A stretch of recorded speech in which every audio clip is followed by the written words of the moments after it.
Well, I now know that fixing RVs and working out in the field like this,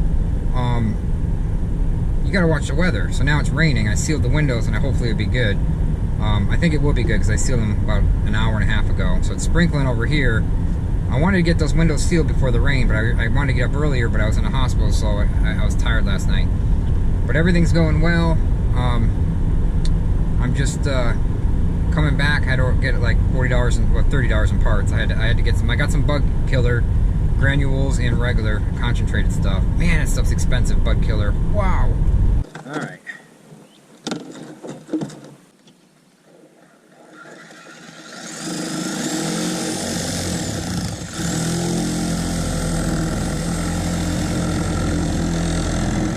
Okay, guys, this is the guy that got me.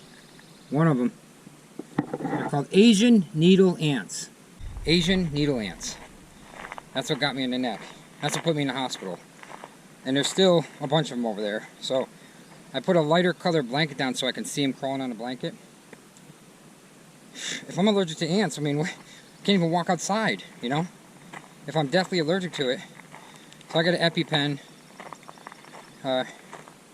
Heather had an EpiPen, I got an EpiPen. And be careful. I got a ton of insecticides, and I picked up like a bunch of stuff to put down granules and bait so they eat it.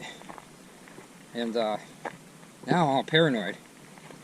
Checking my back for checking everything. I'm wearing pants, and there's nothing you can do if you're laying on the ground. What I'll do is I'll lay on the ground, work a little bit, get up, make sure there's no ants, lay back down. You don't have to do it like that. You know, a lot of people in the comments are like, Ross,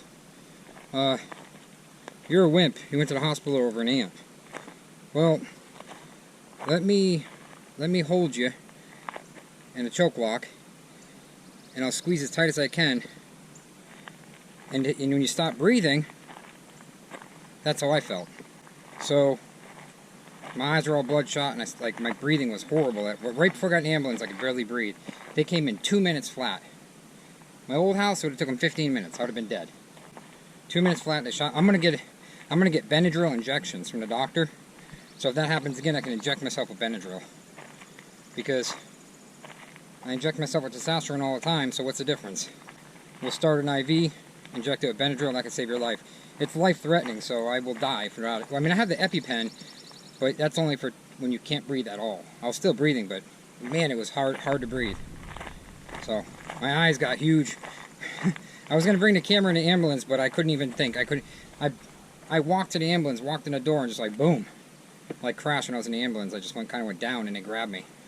And man, as soon as they hit me with that Benadryl, I was high as a kite. I didn't even know where I was, because I had took three Benadryl before that, like a couple minutes. So when I got to the hospital, I was like all messed up. There we go, guys. I do recommend when you put these in, put them at a little bit of an angle, so when you rinse them out, the water flows out of them. Linda, I know you watch these clips, so let's order one of these things. If you're gonna stay at a place all night, open that generator door. To everybody that has any kind of RV, keep the generator door open. I don't care about the noise. You're usually on that side of the RV, so who cares? Keep the generator door open so this thing can breathe. It's air cooled, you need it to breathe. That's a trick that not a lot of people do. They run the heck out of their generators, they don't open the door so it can't breathe. If you're going to turn it on quick, 10 minutes, 20 minutes, then it's okay, but you're going to leave it on for a couple hours, see if you can open that door. Of course, don't open it while you're driving. Well, they were right about the holes, you can't get a socket in there. Well, I had to pull the whole generator out. There's a corporate, there's an ant. Sorry, ant, you're not getting me. This is the problem, guys. Can't change the oil when you can't get a socket on it. And look what happened. I think it either shifted inside this thing. It must have shifted. Maybe I can undo that bolt, shift this thing back in place. I think that's what we're going to do. Because we're going to cut it out, but I'm thinking, why cut it when I can shift it back where it needs to be? See? This pulls the whole motor back out. I think we can do that. I'm not sure though, because it looks like it's shifted. See it? That's why I did that. It shifted way over. Tighten these back up, the adjustment bolts, we might not have to cut it. But the only thing is there might not be any room on this back end to do that.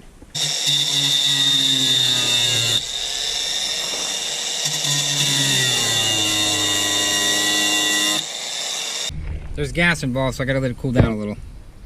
Just gonna cut a square out, that's all. I cannot hit that aluminum pan or that bolt, so I'm not gonna drill it because I don't want to hack the bolt up, so I'm just gonna cut a square out of it. I could unloosen these and push this up, but I'm afraid it's gonna fall back into position, so I'm just gonna cut it. Because if it falls back in position, next time she's not gonna be able to change the oil. You know, if these things loosen up, I think it's just a factory mistake. You just gotta move those. I'm gonna cut it and move them, just so she'll never have a problem. I'm just gonna do this so there's no problems. Had to disconnect the fuel line. Okay, it's not the prettiest job, but you can get at the oil drain plug. So, I'm thinking about changing it before I put it in. It'd be a lot easier. I just got to put the generator back down. I think I'm going to change it right here before I drop it. I got the generator back in, had to hook the fuel line. It was really tight, but we got it in. Got to make sure you move all those wires so nothing gets burnt. We're going to add some oil. I didn't see an oil filter in this, so I don't think the little ones have oil filters. Don't you guys love bolts that take 30 minutes just to get on? Look at this. Look at it. Look how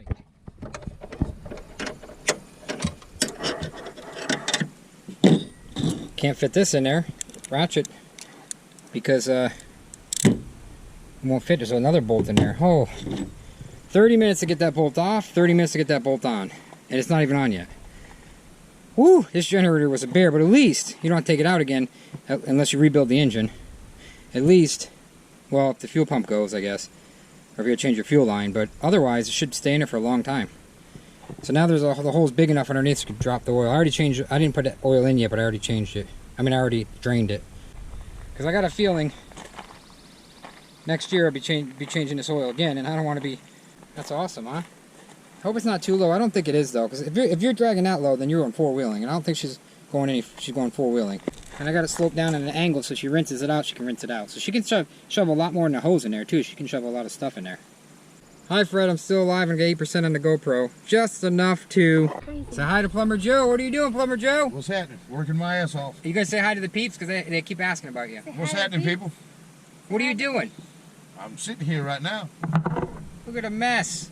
That's what happens when you got to work. Look at your mess over there. What time did you get up? Who, this morning? Yeah. I got 3 o'clock this morning. 3 o'clock. You've been on the road since 3 working? No. I left the house quarter after 4. I told you that. I was on the job at 5. Well, that's all done. Generator's done. I got to hang a shelf in it. And generator won't start because it's a little below a quarter tank of gas and it's on a hill here. So I believe it's just... And the gas tanks on any RV has a generator. They put it at a quarter tank of gas. They put the line in so far, the fuel line, so if you're at a quarter tank of gas, you won't run out of gas. So if you're generating around, I mean, if you're camping around and boondocking, if you have a quarter tank of gas or less, your generator will not start because you got to put gas in it. And I think because it's on a hill, I just think that's the problem. So let me see here. I put this door on for her. She watches the video so she can see. Check it out. Look at that. Even shuts and snaps. Look, guys, we just bought a rat. Look. We bought a rat. It looks like a rat. Trying to keep her a bath because her skin's super dry. This used to be a garage for anybody new to the channel. And I know if you watch this channel all the time, you know, you try to figure us out. We turned a garage into a house. Full-size washer and dryers, put the hot water heater in there. Did tile shower all the way through. Toilet, all recessed lighting. Put everything in here. It's pretty cool, huh? And then this right here.